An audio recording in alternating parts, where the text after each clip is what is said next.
ஆதியாகமம் 20ஆம் அதிகாரம். ஆபிரகாம் அவ்விடம் விட்டு தென் தேசத்திற்கு பிரயாணம் பண்ணி காதேசுக்கும் சூருக்கும் நடுவாக குடியேறி கேராரிலே தங்கினான். அங்கே ஆபிரகாம் தன் மனைவியாகிய சாராளை தன் சகோதரி என்று சொன்னதினாலே கேராரின் ராஜாவாகிய அபிமெலேக்கு ஆள் அனுப்பி சாராளை அழைப்பித்தான்.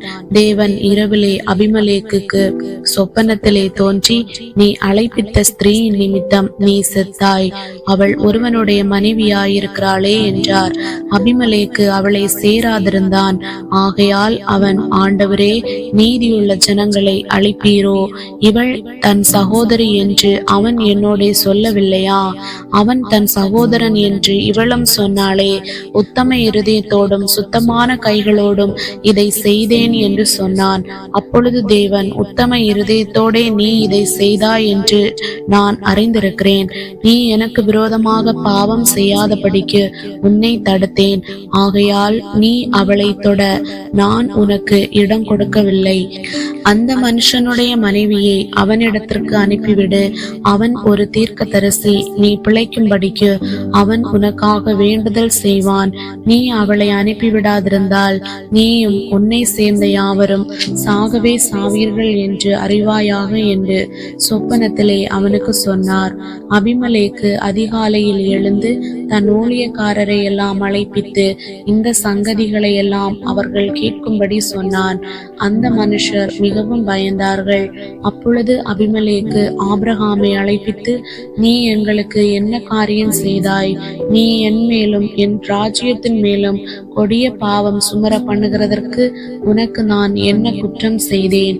செய்யத்தகாத காரியங்களை என்னிடத்தில் செய்தாயே என்றான்.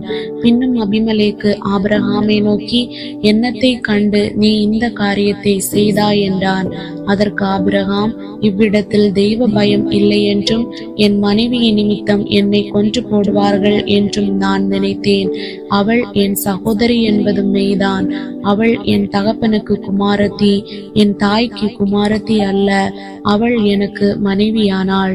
என் தகப்பன் வீட்டை விட்டு தேவன் என்னை தேசாந்தரியாய் திரியும்படி செய்தபோது நான் அவளை நோக்கி, நாம் போகும் இடமெங்கும் நீ என்னை சகோதரன் என்று சொல்வது நீ எனக்கு செய்ய வேண்டிய தயை என்று அவளிடத்தில் சொல்லி இருந்தேன் என்றான்.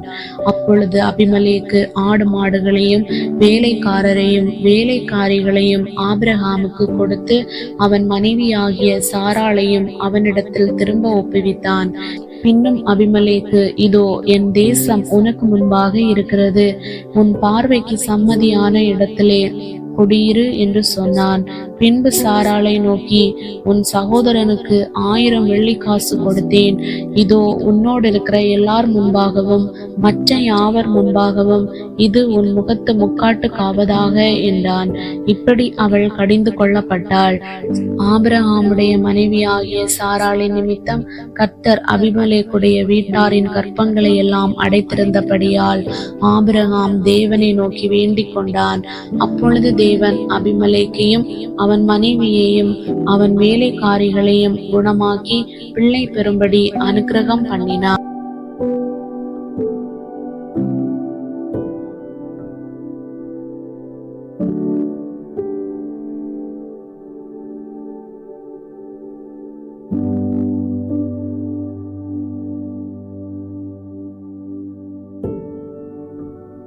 thank you